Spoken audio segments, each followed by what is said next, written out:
My series of questions without notice in relation to the National Population Census is directed to the Minister assisting the Prime Minister, the Honourable Minister Richard Masere. But from the outset, you have done a very important performance in terms of the National Population Census, and I commend you on that. But in the interest of the nation, I want to direct this series of questions to you, through you, Madam Speaker. What is the general progress of the National Population Census of the country to date in terms of the status of the National Population Census that has been conducted recently? That's the first question. Second question, in terms of funding, how much is the total cost of conducting this National Population Census? And how much is yet to be paid and outstanding? I think it is important we need to know this, because the sub-national government levels, we also contributed towards funding of this very important activity, and we need to know in terms of the funding. Third question, Madam Speaker, if there are some challenges facing the conduct of the National Population Census, we need to know. The country need to know.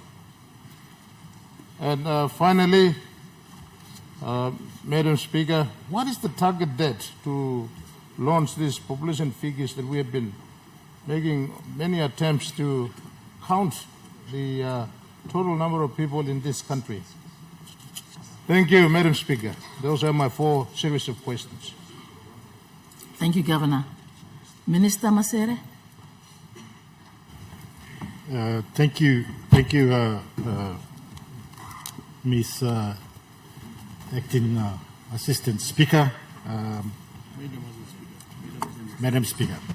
Sorry. Firstly, on behalf of my people of Popondetta and my family, let me take this opportunity to congratulate you on chairing the House, and we look forward to participating under your leadership in this House. So congratulations on that. Thank you. A series of questions asked by the provincial member for Southern Highlands. I'll just respond to that, but census is a very important process that is undertaken by any government across the globe. And Papua New Guinea is no exception. So every 10 years, Papua New Guinea budgets and undertake this very important event or process so that it understands its population and it can better plan for its population and ensure that particularly the key government agencies that oversee the planning of the country are adequately provided with information so that they can be able to plan better and ensure that the country is progressing forward.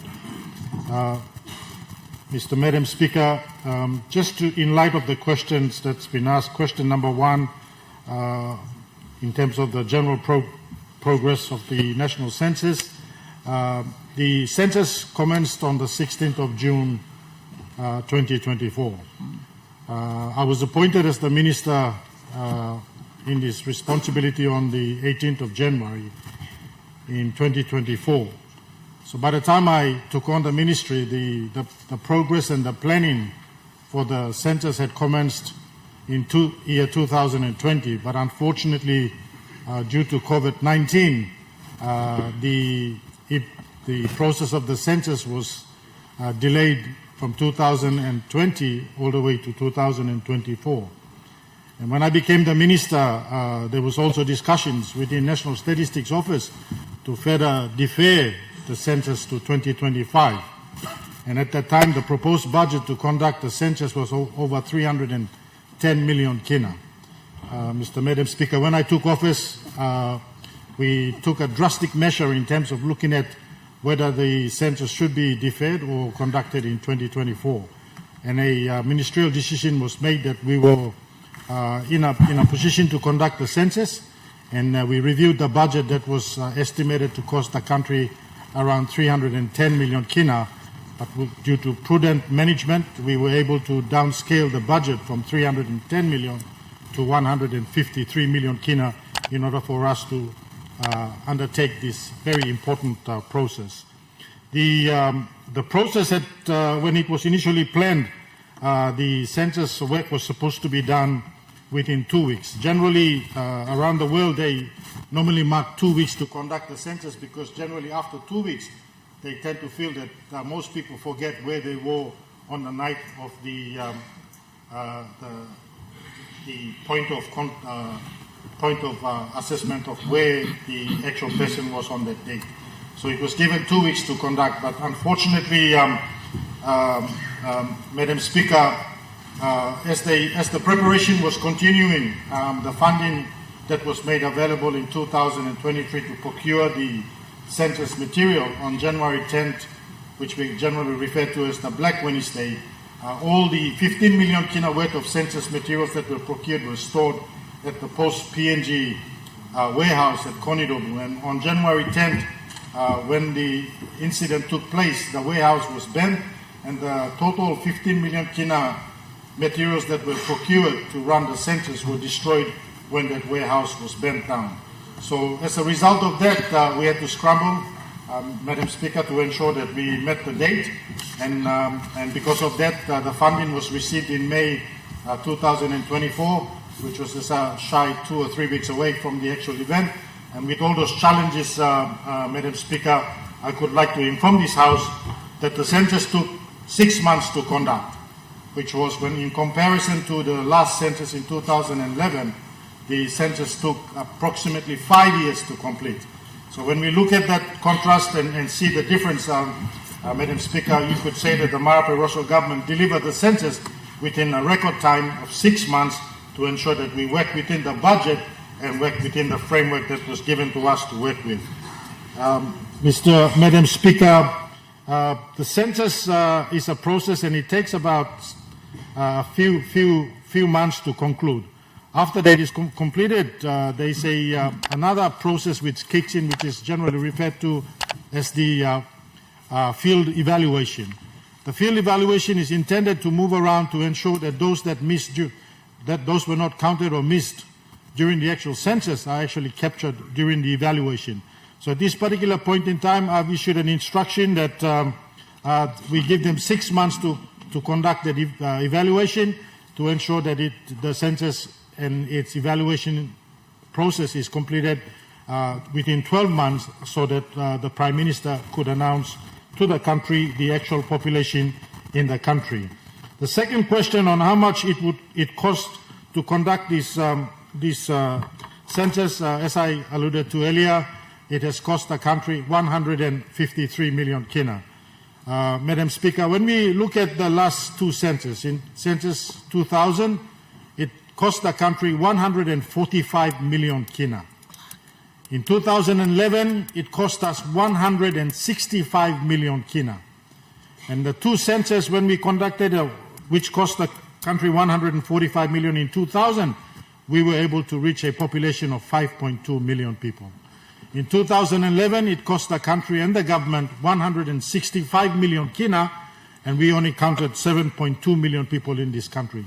So when we look at the dynamics of the economy and the current inflation that has affected not only Papua New Guinea, but the global inflation that has affected the entire globe, there had been an estimated of about 200% increase in inflation. So technically, this census would have cost this government 500 million kina to conduct, but Madam Speaker, it only took us 153 million kina to conduct. So there is a major savings in terms of what we've undertaken.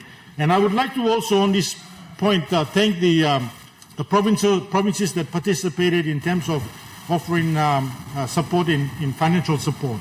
And I think our good governor from East Sepik has been very vocal on that point, and I want to thank him on this floor for him supporting the census in his province. At this particular point in time, we have requested that all provinces provide us with acquittals of their spending in their provinces, and only one province has responded to date by providing us the acquittals of the money that they have spent. The provinces that made funding allocated for the census, the National Statistics Office had no oversight on how that money was spent in the provinces. So we have requested all the provinces to provide acquittals so that when we do a final audit report to the government, we can be able to capture both the national government's funding and how it was spent. But we would like to also show that the provinces that supported on how they expedited the funds, so that we can be all answerable to the country and our people to say that how we used that money. So in question 2, 153 million kina was allocated and 150 million was expedited for the initial field operations that we had undertaken. There are some challenges, Madam Speaker, which we are aware of, which we understand that there are some service providers that have not been paid. We will work with the government to ensure that the work that they've undertaken, we will resolve to make sure that they are pleased with our government. The third question, were there any problems and challenges? There were a lot of problems and challenges, Madam Speaker, which we were faced. One was that when we planned for the census, we had anticipated that the funding would be made available for us to conduct the census from preparation from January onwards, after the incident where we lost 15 million kina worth of census materials. The funding only hit us in May, prior to the census commencing in June. So we had minimal time to try and ensure that we ordered the tablets, we ordered the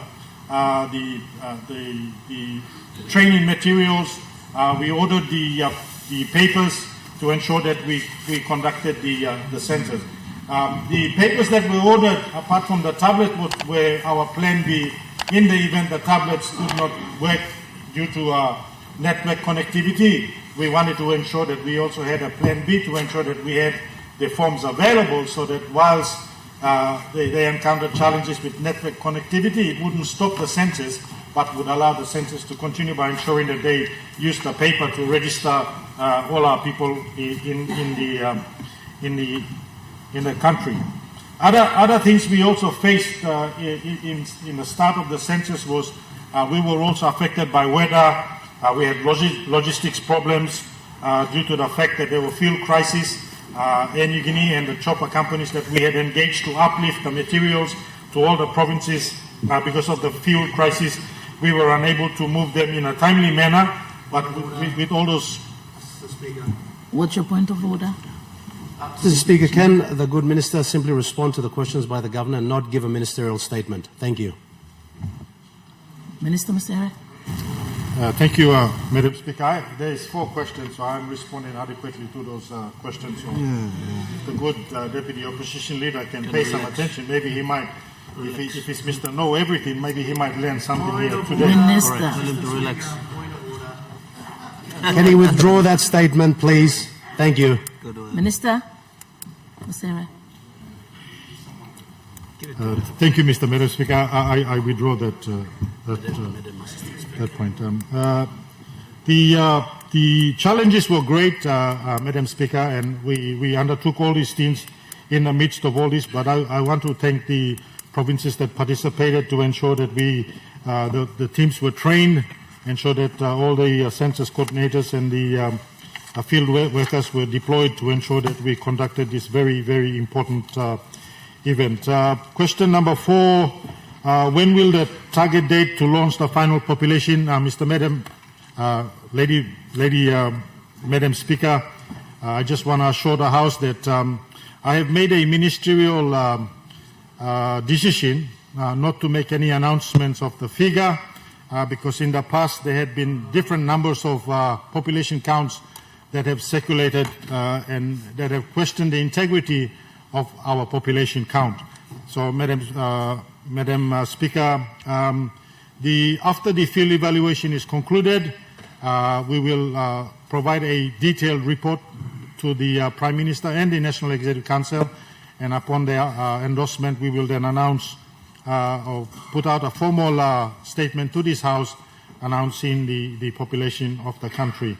Madam Speaker, if I may also add here that there were some numbers being speculated in the public. There was between 9 million to 17 million.